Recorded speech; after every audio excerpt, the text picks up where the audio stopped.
Welcome to the Opportunity Podcast, where entrepreneurs come to learn from real buyers, sellers, and industry experts on the lesser-known growth opportunities to build their online business empires. We'll uncover tactics veteran online business entrepreneurs have used to build, buy, flip, and sell their way towards personal wealth. Sit back, grab a coffee, and get ready to uncover hidden growth secrets. The Opportunity Podcast starts now.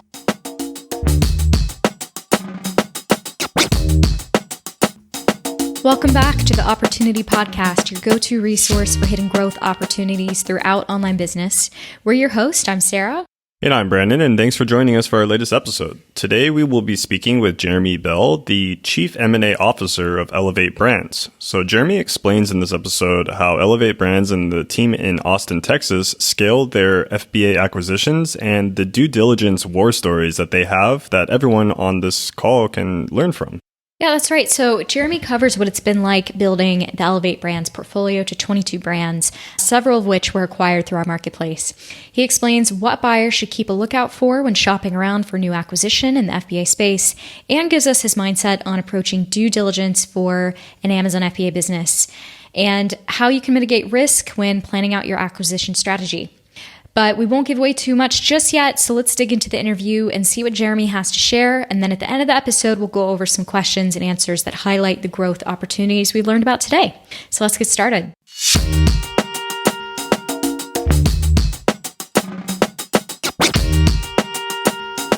Hey everyone, welcome back to the Opportunity Podcast. We're really excited to have today's guest, Jeremy Bell from Elevate Brands, on with us today. So, hey Jeremy, how you doing? What's going on? Doing very good. Happy to be here. Awesome.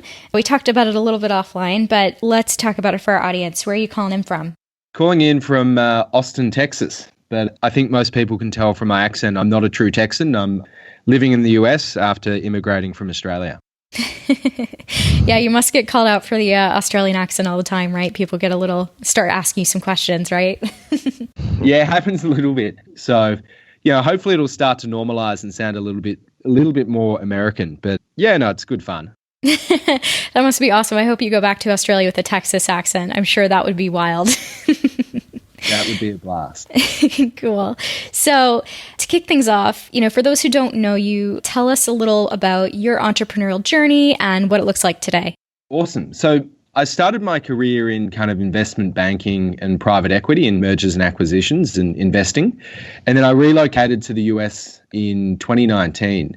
And a couple contacts that I had, they were running an Amazon business, mainly doing resale of other people's products, and they'd built it into a pretty big business. So our two co-founders, Ryan and James, I was sort of at a stage in my life where I didn't necessarily want to go to a big corporate or back into the finance world. So I approached Ryan and James, and it just happened that they were thinking about, acquiring other companies to help grow their Amazon business and also raising capital, which is kind of two areas where I could really add value. So we started looking at a lot of different types of businesses, and what we really settled on was, the best type of acquisition we could do was a private label business because it plugged perfectly into the infrastructure that Elevate had.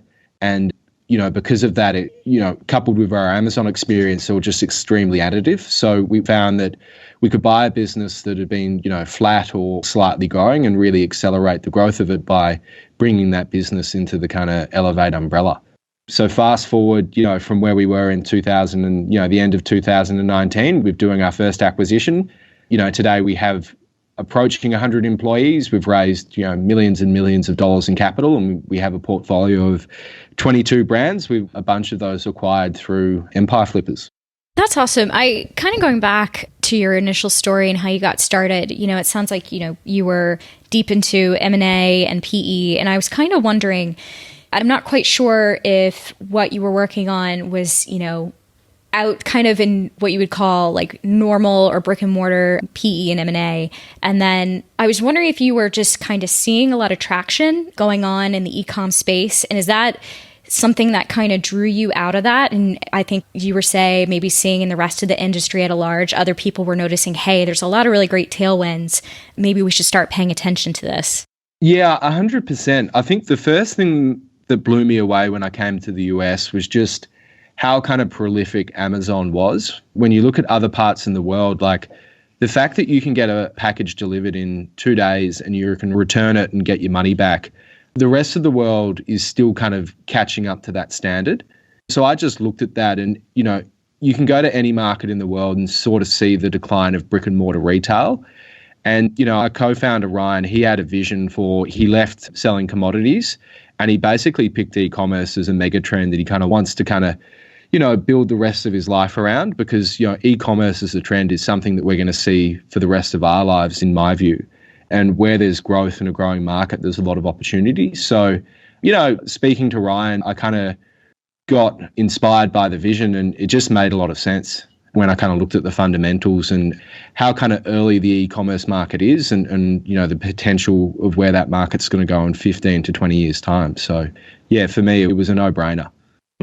Yeah, that's a great mention there. And, also seeing the growth potential and the opportunity within e-commerce at an early stage also set you guys up for, to become one of the lead acquirers. So why don't we dig into that a little bit deeper, Jeremy? So what would you say sets Elevate apart from, say, some of the other lead FBA acquirers that are on the marketplace or that are maybe even coming to our marketplace looking for potential acquisitions?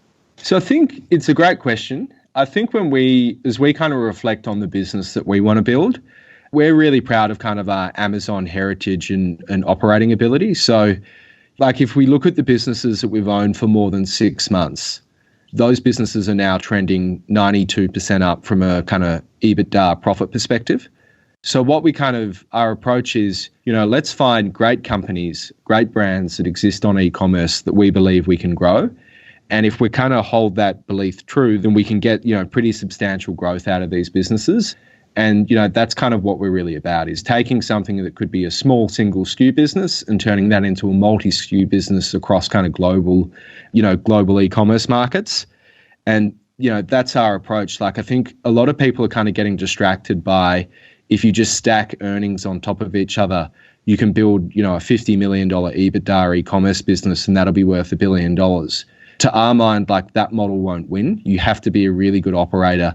You have to really think about what niches and categories you want to play in and how that portfolio looks over time. So for us, we're very selective on what we bid at. We scan the kind of empire flippers market every week. And if we see something we like, then we go pretty hard at it because we know that that's a good opportunity. So I think what kind of differentiates us is our operating heritage. We've been suspended from Amazon 3 times. It's something that a lot of sellers are kind of scared about and, it keeps them up at night, but we've lived that. And I think just, our kind of portfolio approach of trying to buy what we see as great kind of, not private label businesses, but great brands that we can kind of accelerate their growth in the e-commerce ecosystem. That's all really interesting to note, Jeremy. I guess for my next question, I keep thinking about a couple points you've already made when you're talking about the fact that we basically can't ignore where e-commerce is going to go, that it is going to be very much front of mind for how we transact in the next coming decades. And then also, touching on a little bit how you were positioning yourself. I was wondering, obviously we know this past year has been crazy. It sounds like you guys have probably grown a ton in the process to keep up with, the wild changes on Amazon, but then also to be able to match that within your own company. So, what has been your personal experience with the changes in FBA in the past year, and how is that affecting how you position yourself to face future changes? Yeah, it's an excellent question. So I think if we tackle it in 2 parts, so one, how's it kind of affected the e-commerce market and specifically Amazon sellers? And then second, how does that kind of alter or change how we think about certain investment opportunities? So from a market perspective, it's like adoption of e-commerce has, the statistics I've seen is in a couple months last year, we got 10 years worth of growth in terms of adoption of e-commerce, people no longer shopping in brick and mortar. So I think the key question now is it takes 90 days for people to learn a habit.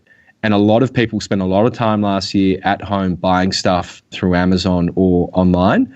So the real question that we have is, how many of those people are going to revert to, going back and buying those similar products in brick and mortar? And I think our view is some will go back, but not all of them. So net, it's a huge value add for Amazon sellers and e-commerce operators. And if we look at our portfolio, as we kind of wash through, the strong COVID impacted months of March through to May last year, a lot of our assets are still trading really strongly. So I think that's a kind of indicator that people may not necessarily be going back to brick and mortar. And we're just going to monitor that trend really closely. And if anything, it's just encouraged us to kind of double down on our strategy and really get laser focused around, e-commerce is the future of retail. How it impacts us from a kind of acquisition perspective is when we look at different businesses, a lot of businesses had really strong performance, March through kind of May last year. And that was because, there was a lot of panic buying. There was a lot of competitors stocked out. So, people needed to advertise less or they increased their prices. So as we look at that kind of trend, the biggest worry that we had last year was, are we buying a business with what we called a massive COVID kick in it? And how sustainable are the earnings of that business and how sustainable are the margins? And what we can kind of see now is that some of those businesses are starting to come off. So the kind of big one-off sugar hits that they had last year, those trends are no longer sustainable, and we're kind of seeing, declining in margins and kind of just a rebasing of earnings. And from an investment perspective, that's the one thing that, you need a bit of a crystal ball to try and figure out, like, have you properly priced that trend? The other thing I'd say is, like, there's so much capital in this space at the moment that there's people out there that will just buy anything. So I think the challenge is, if you want to opportunistically price an asset, there's less appetite for that today. But just getting your asset selection is key for us. Just making sure we're buying the right types of businesses with the right kind of, trends and demographics. Like, that's what's keeping me up at night at the moment. Well, I think you're leading perfectly into my next question then. To build off that, maybe get a little bit more granular, can we talk about what you look for in a brand that you'd like to acquire? What are those trends and what are the pieces of the puzzle that make you guys want to acquire? Yeah, excellent. So one of my old bosses once said to me, he's like, Jeremy, to win the Kentucky Derby, you need three things. You need the right conditions and track, you need the right horse, and then you need the right jockey. And then the last thing you need is a little bit of luck. And the analogy he used for that and how that relates to business is you basically need the right market conditions, the right kind of category or niche that you're competing in, and then you also need the right operator and kind of product. So we kind of apply that lens to when we look at acquisitions. We do a lot of work to say, like, what do we know about this category or this niche where this product's being sold? What does that landscape look like off Amazon, in e-commerce and kind of in traditional bricks and mortars, and how is Amazon positioned for that kind of category? The next thing that we do is we do a lot of work around, like, what's happening with search term volume, what's happening with kind of growth in each of those markets in terms of just high level demand statistics. Then we kind of click down a level to the actual niche. So when a lot of entrepreneurs look at trying to launch a product, we do a lot of that analysis again, like what's happening to pricing, who are the competitors, where are they from, how are people competing? Are there any points of differentiation? We spend a lot of time thinking through that. And then the last is we get very granular on the product. So, we look at the listings, we see if there's any upside in how the listing's been set up. Can we get it to rank better? What keywords are they ranking for? What keywords should they be ranking for? How efficient are the PPC campaigns? Are there any quick lifts in terms of implementing best practice? Can they stay in stock? Are they paying their tariffs correctly? Like, all those kind of specific business points. And then we kind of triangulate the three of those together and then come up with a view. Do we bid? And if so, how hard do we bid it? So that's certainly the approach that we use. And we found to date that's generally tended to guide us in the right direction in terms of buying, winning brands and getting the kind of niche and market call correct. Yeah, there's a lot that goes into I guess that's ultimately your due diligence checklist is what you're running through, is you're trying to determine whether or not this acquisition fits the Elevate brand and wanting to add into your portfolio. So it's really interesting to hear your specific checklist that you're going through when you're looking at the listings. But when you are doing your due diligence, Jeremy, when you're looking at a potential acquisition, what are some of the major growth levers that you're looking to leverage when you acquire that business? Is there something within maybe, say, the email list or maybe the social media channels that you notice as a great opportunity? Or what's your take on, what those levers might be for Elevate Brands? Yeah, it's awesome because I think what it plays into is every time a seller jumps on the call and meets a buyer, you've got to kind of pitch them on, here's why my business has a lot of upside and potentially, and that's not to say that you as the kind of entrepreneur haven't done a good job of running it.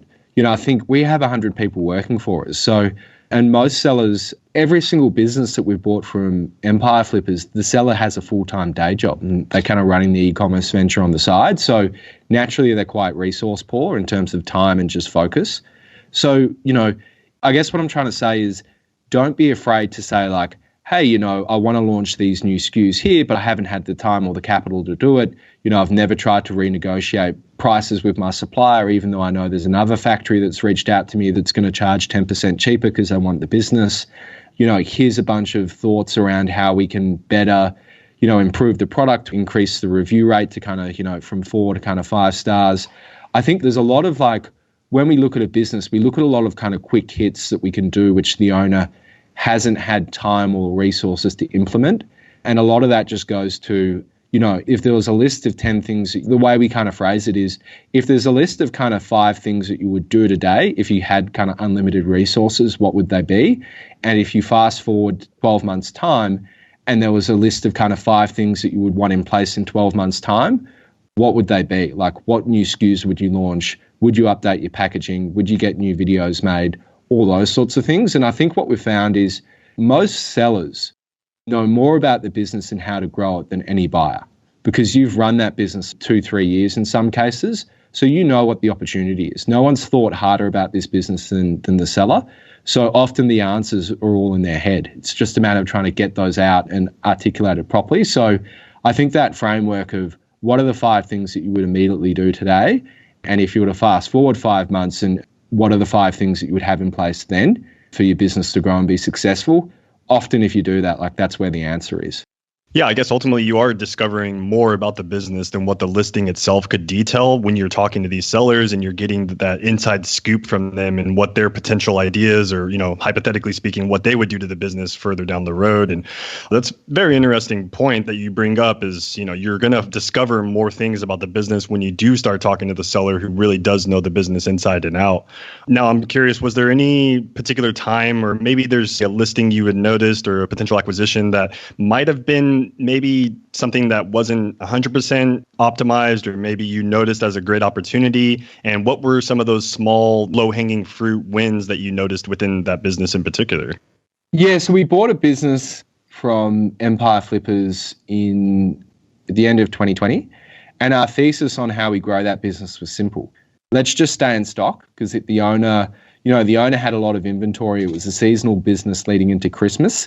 So we've got a bigger balance sheet and we think about risk a little bit differently versus, just one solo entrepreneur with, a bunch of his life savings tied up in inventory. So our view was, let's go load up on inventory. So we have, we saw how much stock he sold through last Christmas.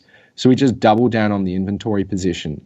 The next thing we did is when we looked at all his images, we asked him who he thought his customer was, and he was really articulate in who the customer was. And as our creative team went through the listing, they were like, it doesn't speak perfectly to who that kind of customer is. So the product was a gift. So it was used in gifting. So we basically just tweaked the branding and the marketing around here's why that product would make a great gift.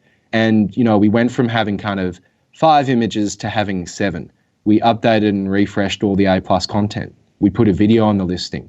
And then as we sold through Christmas, that business basically, it grew by, 250% when we look at Q4 this year versus Q4 last year.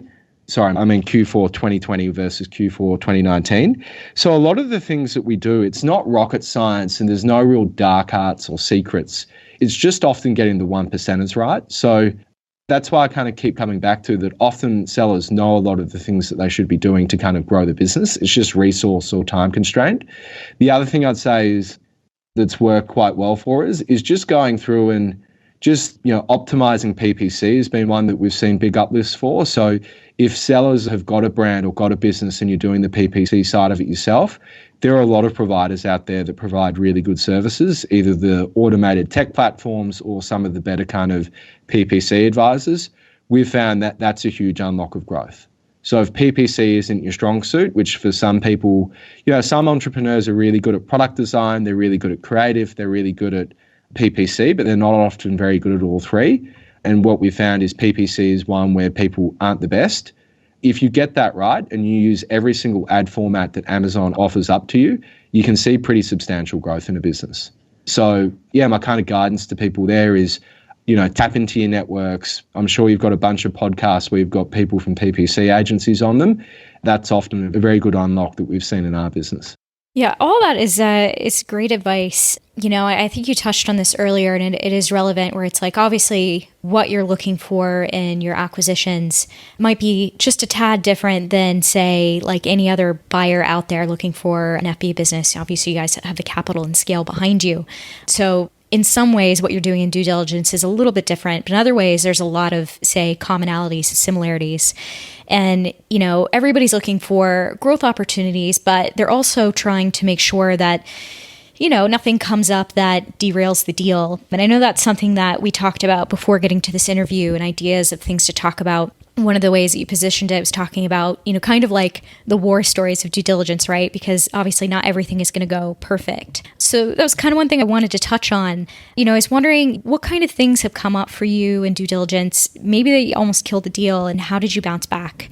Understand what you're going through might not be the same as every buyer out there, but I'm sure there's some lessons to be learned.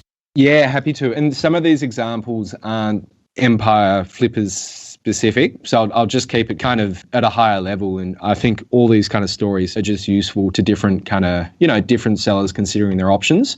So the first example I'll give is, if you go through empire flippers, they do an amazing job of taking your financial information and kind of compiling it into a profit and loss.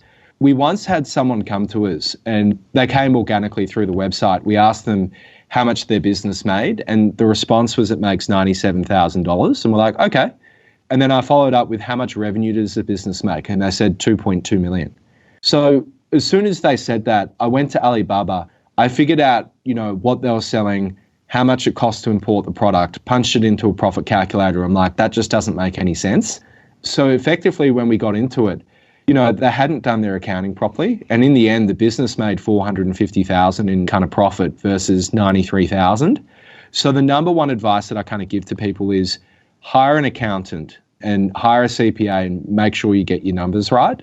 Because if your numbers are off, then potentially you're going to, either sell your business off the wrong earnings base. And if you sell your business off the wrong earnings base, then you'll never know potentially how much value you left on the table. So that's the first one, is hire an accountant, know your numbers, and always ensure that the number that you go to sell your business off is correct. The next one I'd say is keep your business the simpler you can run your business, the better. We had a seller come to us, and they had 16 different bank accounts. And that's no joke. The reason that they did it is because every time they opened a new bank account, they got like a $5,000 credit card. And they just used the credit card to basically fund all their inventory purchases. Now, this was a year and a half ago, but there's a lot of great funding solutions out there for Amazon sellers that want to invest in inventory. So I kind of encourage people to scope those out. But basically, when buyers come through and assess a seller's business, we typically do two things. We try to verify that the financials marry up to the Amazon data, and we also then cross-check that against a bank account. And because this person had 16 bank accounts, it basically made that process really, really tough. And if a deal gets tough and challenging, then it can scare buyers away because they perceive that as risk. And if people perceive it as risk, they're either going to walk away or cut price. So in the end, for that business, it was just run so complicated that we couldn't actually verify the financials were correct. And in the end, we had to pull out of the process. Now, I think the seller ended up kind of simplifying things and they came back to market. We didn't buy the business in the end, but they got everything organized and that worked out for them in the end. Another example that I give is there's a lot of potential intellectual property that you can have to support your business and back it up. And that's things like making sure you have a trademark registered, making sure you have brand registry set up on Amazon, going and locking down all the Instagram kind of pages and the Facebook page and the Pinterest page and locking in your domain of the website domain of your product. And the reason that's important is, some buyers get really excited around being able to advertise your product through a website or through Facebook or through Instagram. And if you've got those kind of domains locked in, then it's one less thing that they have to worry about. There was one example where a business came to market. We were the number one bidder of the business based on the feedback from the broker. And then they came back to us and said, actually, it turns out the trademark application that they'd lodged has just been rejected. And for us, in the end, it was rejected because it was too similar to another business that already had a trademark. So in the end, we ended up pulling out of that process. And the broker's like, he was disappointed because, we had the number one bid. And in the end, one of our competitors bought the business potentially for less than what we were willing to pay because we thought it was a great opportunity. And that kind of just goes to show that that seller potentially could have got 10% more just for doing a piece of paperwork that cost you, I think to lodge a trademark through one of the Amazon attorneys, I think it costs you about, $1,900. And when you've got a business that was selling for, close to $1 million, 10%, price delta, that's a pretty big gap. So, yeah, the advice there is if there's a lot of IP, just get that all buttoned up before you come to market because it can impact value. And then the last example I would give is if you have a business where there's a lot of SKUs, a lot of buyers at the moment get excited over businesses with fewer SKUs. And the reason for that is it's easy to integrate, there's less suppliers, it better leverages the team that you have in place. So what we've found is some sellers who have been really successful is they're like, even if they don't have a lot of SKUs, they basically hand over, here's a whole bunch of standard operating procedures that you can use to manage the business. Here's the flow of how I, order inventory and ship it into FBA. Here's the flow of, if I get customer service questions, here are all my kind of boilerplate template answers that I give for each of these types of queries. And we find that sort of stuff really, really helpful because it just helps us integrate the business.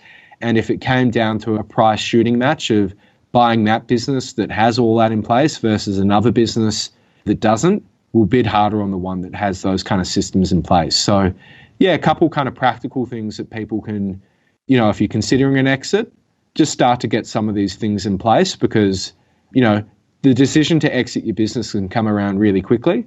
If the market's really strong or valuations are really strong or your performance of your business is strong and now's the time to exit, the sooner you have these things in place, the better because you'll get a better valuation.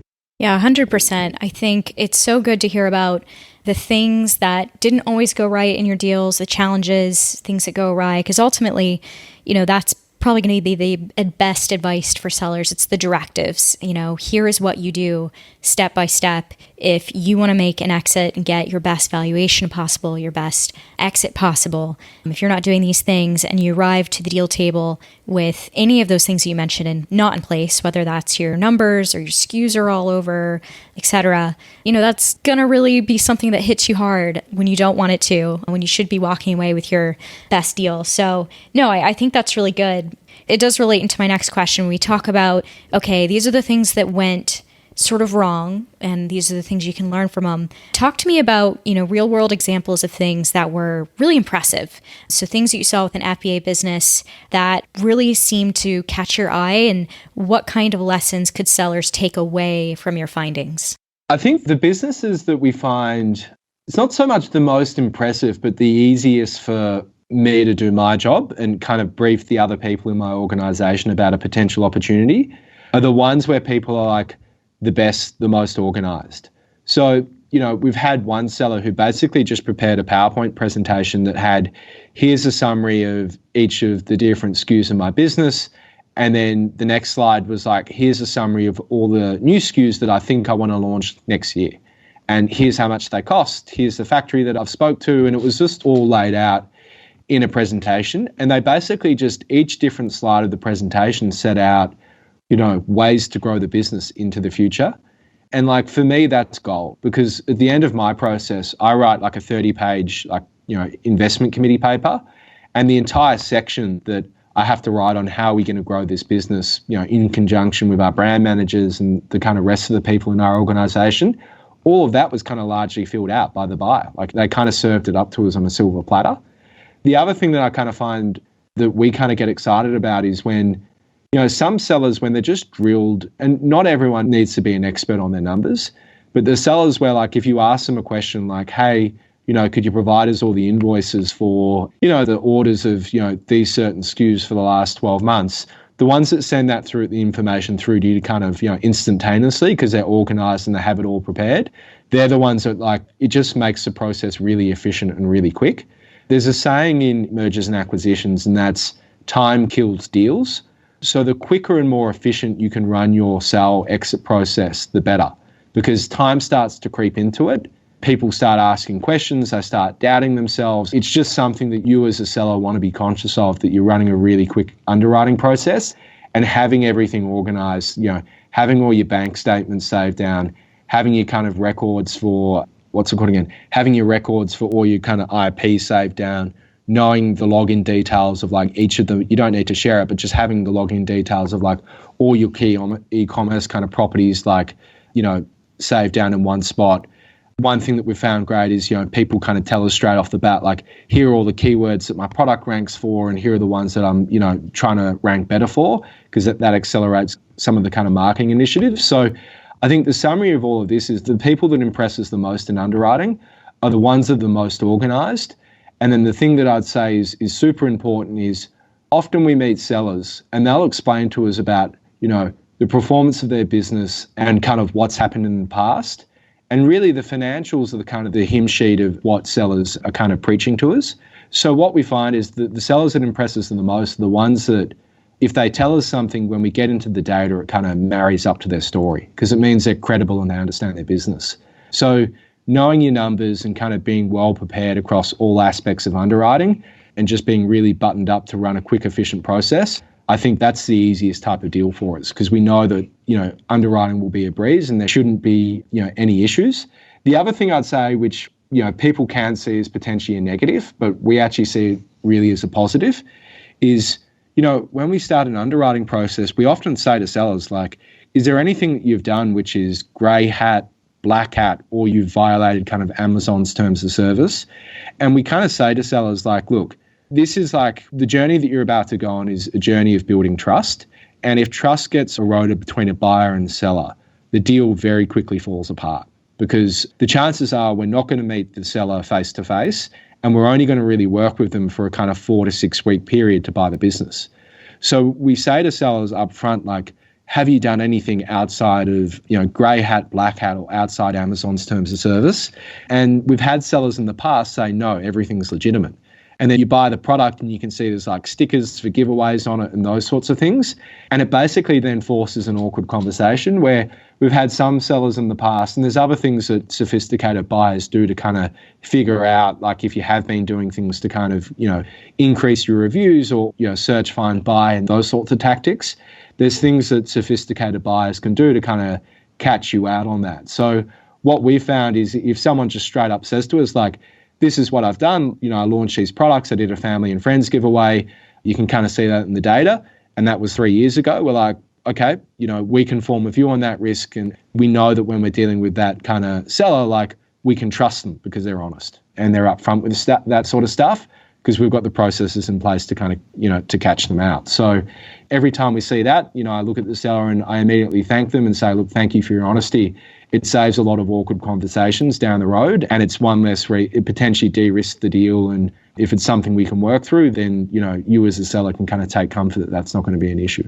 Yeah, really solid advice, Jeremy. And it brings, drives home the point of, being able to build that relationship with either the buyer or on the seller side, depending on, which side of the table you're on. And, having a broker and someone being able to help you facilitate that conversation and to make sure that that buyer or maybe even the seller is completely aware of what's going on with the business before the negotiation process starts is really great asset to have as well too. I'm curious, what is your future predictions now? We've seen, exponential growth within e-commerce over just the last few years, but I'm curious, what is your take on the future for e-commerce business owners or maybe even sellers alike on, what they could do to best prepare for what's to come? To be honest, I think it's kind of, we're in the golden age of kind of FBA and kind of e-commerce. You look at, there's really strong market growth. And going back to what I said earlier, like, we've really strong growing markets. There's a lot of opportunity, and really strong markets can often mask and hide bad operators or bad businesses because they're just riding the wave. So all boats with a rising tide. And I think that's kind of the market that we're in at the moment. So anyone kind of involved in this ecosystem, the outlook is really positive in my view. So I think FBA, Amazon is going to get stronger and stronger. If you were to fast forward kind of 10 years, when streaming first got big, there was just Netflix. And if you look at the landscape of streaming providers today, there's just many different alternatives. And I think we're going to see the same evolution in e-commerce. And I think that's exciting because it means that there's more potential options for you to sell your product, and selling your product internationally across markets, across different channels, like that should get easier in time through tech and just, increased sophistication. So I think for entrepreneurs, they're all great trends. And if you've been successful in launching an Amazon business, you will definitely be successful in, continuing to kind of pursue that as a career option. The oldest people that we bought a business off were 80 years old. They started it when they were 72. So you're never too young or old to get involved. So I think that's really cool. In terms of, sellers and, one of the big kind of thematics is, if you look at the last kind of 12 months, is e-commerce adoption, e-commerce market growth is really strong, which we've covered. But I think there's just a flood of capital coming into this space to kind of consolidate effectively what is a cottage industry of many different sellers. And I think that, with increasing capital, that's going to continue to support good valuations for, the next 12 months. Coupled with strong e-commerce growth, I think, it's going to be a great time to think about exiting your business, because valuations will stay high. The potential risks to valuations are, there are a lot of aggregators and there is a lot of capital flowing into this space. If a few of them get in trouble or fall over, then I think you'll see capital start to potentially pause, and that means people will not be able to pay as much for these businesses. So, yeah, markets and multiples are really strong, and I think the next 12 months we're all in for, I think in the fullness of time, we'll all back at 2021 and 2020 and be like, it was never, they were great years to be in e-commerce, and potentially we'll look back at those as the kind of golden days. Yeah, absolutely. Even just within our latest 2021 State of the Industry report, we've also noticed an increase in valuation listing prices and just across the entire board, the increased demand for e-commerce businesses, which did generate, a majority of what was sold in our marketplace in 2020. But yeah, seeing this increase in demand and also the listing prices, it's only going to continue to keep going up as, more and more capital is flooding into the market. We've actually just crossed the 3 billion in verified liquidity mark as well from buyers on our marketplace. So it just shows you how demanding these types of assets are becoming. Yeah, and I think that's pretty much wraps up the majority of the questions that we had in this interview for you, Jeremy. We usually like to wrap these things up with a few rapid fire questions, if you don't mind. So we'll go ahead and kick off the first one. So the first rapid fire question for you, Jeremy, is why is FBA a rewarding space to be in? So 2 reasons: just massive growth in e-commerce. And explain to me any other market channel in the world where you can potentially be exposed to 600 million people across the US, North America, and Europe simultaneously. That hasn't existed before from a retail perspective. So I think it's like, just think about that as the opportunity, and it's phenomenal. I like that answer. Definitely a cool perspective. Never really thought about it. 600 million people at once. Kind of cool. What would you say are tools or resources that can help aspiring entrepreneurs with their businesses for the coming months and even years? Yeah, great. So I think some practical apps that we've been looking at that I quite like at the moment. So Elite Seller is a really cool app. If people have never looked at that, provides really good kind of financial, and I've got no affiliation with them, but provides really good financial summaries and product breakdowns and kind of review tracking. I think that's a great tool for if anyone wants to get a strong review on what's happening on the financial side of things. The other thing I'd say is, I think the thing that excites me a lot is a lot of entrepreneurs kind of think about their business and they grow it to a point where their personal balance sheet can kind of, they're kind of restricted by their personal balance sheet. With the kind of capital that's coming into the space, to acquire these businesses, there's also a lot of capital coming into the space to help fund inventory. And if you just go and look at, there's some great solutions out there for sellers if you want to grow your business by buying more inventory. So, Accrue Me is a really strong outfit. I think Clearbank's another one. There's some really good just, inventory financing solutions out there today for sellers. So, check out those, because often we find with some sellers, all we need to do is stay in stock to kind of grow the business 40%. That's a great mention. Inventory solutions. I think it's one that's easy to miss or think that there's no way to help grow or fund these things. But obviously, like you said, there's way more options than ever. Final question. What would you say has been your funniest moment working as a digital entrepreneur? So I think it goes back to one of the first acquisitions that we did when it was just, Ryan, James and myself and a small team. And we're debating whether or not we should update the hero image of the product.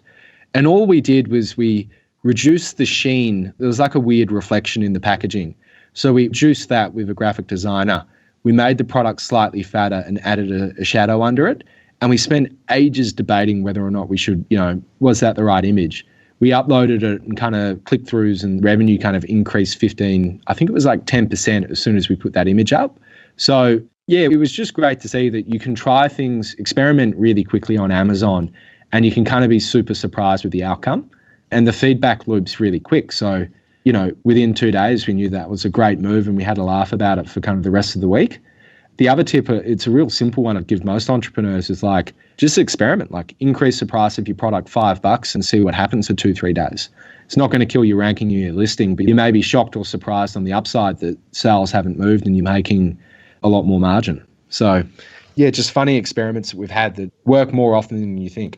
Oh, that's cool. Yeah, I think there are plenty of sellers out there. Obviously, there's a lot at stake when you have your own business, and it's easy to kind of get stuck and be like, okay, I've got this good thing going and I don't want to mess it up, and probably get a little bit too stuck, a little bit too afraid to start to experiment some, raise that price ever so slightly, change an image ever so slightly, and just be open to the potential of upside. Really easy to be scared of downside, not always open to what could happen with just 1 or 2 little tweaks. So very cool to hear that those things worked for you and that you were able to see great results right away. That's amazing. Yeah, it's a blast. That's one of the things I love most about Amazon is you can just try something and you're probably not going to break it or cause too much damage. And it can literally grow your business significantly. And it's just a minor tweak here or there. So yeah, it's cool. Awesome. Well, it's so good to have you on, obviously hear more about Elevate Brands and, everything you guys have learned along the way. I think sellers and buyers alike listening to this are definitely going to learn a lot. I'm excited to see, what goes on with you guys in the future. Obviously, nobody can predict what's going to happen, the craziest in FBA and e-com, but like you said, we're in that golden age and this is the time. So definitely looking forward to seeing how things play out for you guys. Thank you. Yeah, I think we're super excited about the company that we're building and the team that we have in place and the assets in the portfolio. So yeah, I look forward to meeting sellers and hopefully I can see you on the other side of the buyer-seller call on Empire Flippers. Absolutely. And maybe the next time we talk, you'll have the Texan Australian accent down packed. Yeah. I've found myself having to impersonate an American accent sometimes to get people to understand me, but maybe it'll naturally just happen. Right. Takes time. Awesome. These things take time. Yeah. Next podcast, you'll have it down. Cool. Thank you again, Jeremy. It's been great. No worries. It's been a pleasure. Thank you.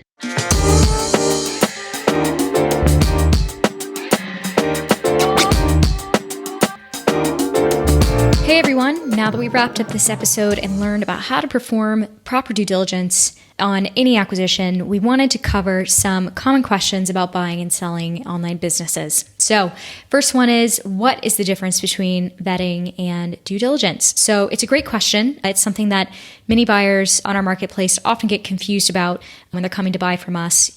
Really, what's this difference? Like, I know that you guys do vetting, but does that mean I don't have to do due diligence? What's the difference? So we'll try to sum this up the best that we can. So vetting is where we take a look at all the financials of the business and give you a breakdown of what these numbers are in an asset's P&L. It's kind of like the initial foundation. When a business comes to us, the vetting process is just making sure, hey, does that qualify for our marketplace? Is this a trustworthy business? Do the numbers match up? Does everything shake out and make this a really good asset to buy? So, we're looking at things like average monthly revenue for the business, average monthly net profit, what assets are included in the sale, email lists, similar items that would just help you understand what the business is and how it stands out. Due diligence, on the other hand, is sort of on the buyer's shoulders to be able to, research and determine whether or not the business is a good investment for them based on their own business and personal goals. So to help with this process, we've got a couple tips. These are the 5 biggest due diligence checks that most buyers research when they're trying to go through the process. So we suggest looking through, pricing windows, age of the business, traffic diversity, customer reviews and ratings, and email list. These are really good things to look through when you're looking at a potential asset to just know, hey, does this line up with the kind of criteria that I'm looking for? Was there anything that could have been missed that I need to figure out? I guess one, for example, is, the email list. Does the email list subscribers check out as a good email list to you? So is that something where, the subscribers are actually engaged in the way that you want? Are they real subscribers? what is the potential there as a growth opportunity, for example. So that might be a part of your due diligence process. So while we do that initial foundation, looking at the business and vetting, going, okay, this is what it's saying it is. Everything checks out. It is trustworthy. Because due diligence can be so personal, because it does mirror your own goals, that is kind of on you to make sure, okay, all those extra checks when looking at a business, just helping you make sure that it is the asset that you're really looking for. So hopefully that helps and clears that up. I think between those two, vetting and due diligence, as long as, they're properly done, you'll be able to walk away with the asset that is right for you.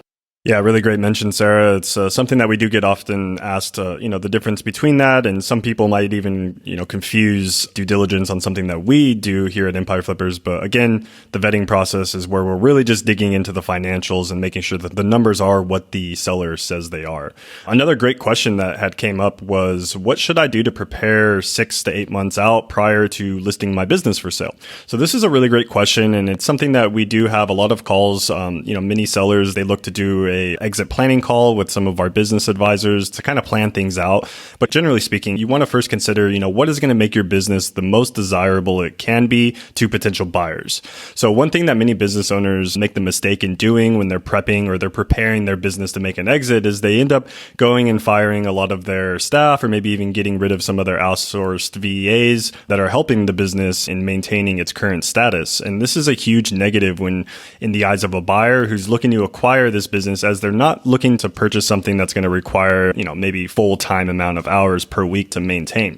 So one thing that you would like to do in order to prepare your business 6 to 8 months out is really just try to stabilize the business as much as possible. You could go about in upgrading certain things to your business. Let's say you do a web design, or maybe even like redoing some of the theme of the plugin that you're using on some of the WordPress pages that you have. This is all okay, as these things can be considered add backs, which wouldn't go to necessarily hurting your valuation. But something that you should consider is making sure that the business is as stable as possible. So this is going to be more desirable to potential buyers, knowing that, you're not trying any new things out, or maybe adding products that haven't really gained any data or any metrics to determine whether it's a great product fit or not for your brand.